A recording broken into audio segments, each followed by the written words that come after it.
भूतिया हवेली का रहस्य दूसरा भाग।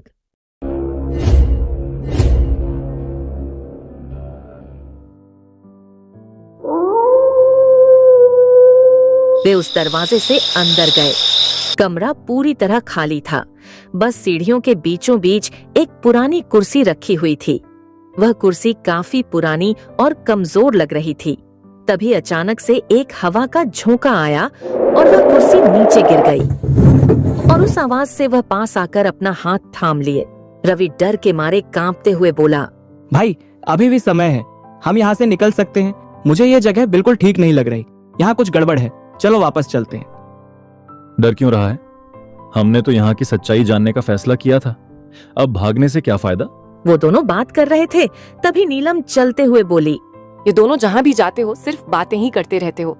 मैं आगे जाकर देखती हूँ अंदर क्या है। यह कहकर वह अंदर की तरफ चल दी। लेकिन वो दोनों बातचीत में इतने मग्न थे कि उन्होंने नीलम को नोटिस ही नहीं किया और वह अंदर चली गई। और वो दोनों वैसे ही बात कर रहे थे। एक जोर की आवाज आई और वो दोनों चौंक गए।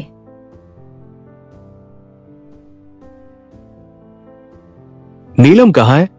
यह कहकर दोनों उस आवाज की तरफ भागने लगे। फिर एक कमरे में देखा कि नीलम बेहोश पड़ी हुई थी।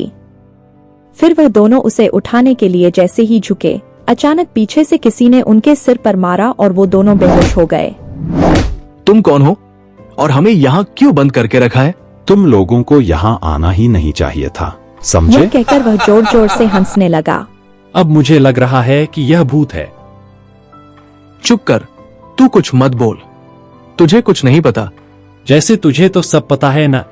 तभी अचानक पीछे से एक चलने की आवाज आई। तीनों ने मुड़कर देखा तो एक आदमी उनकी तरफ बढ़ रहा था। वह और कोई नहीं, वही बाबा थे जो उन्हें रास्ते में मिले थे। तुम लोग सोच रहे होंगे कि मैं यहाँ पर क्या कर रहा हूँ। तुम्हारे सारे सवालों का जवाब मैं देता हूँ। तुम क्या जवाब दोगे? तुम दोनों को मैं अभी मार डालूंगी।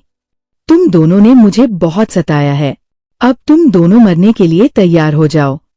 यह बोलकर उन दोनों को चुड़ैल ने एक ही झटके में राख बना दिया। उधर वे तीनों सोच रहे थे कि हमने यह क्या देख लिया और यह सब क्या हो रहा है। उन तीनों ने चुड़ैल को देखकर जान हथेली पर ले ली है और वह कुछ बोल भी नहीं पा रहे हैं। और चुड़ैल जैसे ही गायब हुई, वे वहां से निकल। तभी वह चुड़ैल फिर से प्रकट हो गई और बोली, मुझे डरो मत, मैं तुम तीनों को कुछ नहीं करूंगी।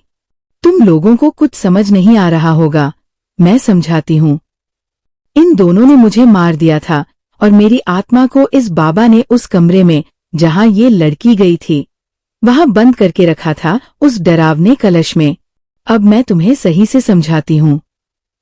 जब वो लड़की वहां गई थी तो वो गिरने के बाद कलश गिर गया और टूट गया और मैं आजाद हो गई। मुझे आजाद करने के लिए शुक्रिया, अब मुझे मुक्ति मिल गई है। ये कहकर चुड़ैल वहां से गायब हो गई। और चुड़ैल जैसे ही गायब हुई, वे वहां से निकल गए। अगर कहानी आपको अच्छी लगी हो तो दूसरे पार्ट के लिए लाइक और सब्सक्राइब जरूर करें और बेल नोटिफिकेशन को भी दबा दीजिए।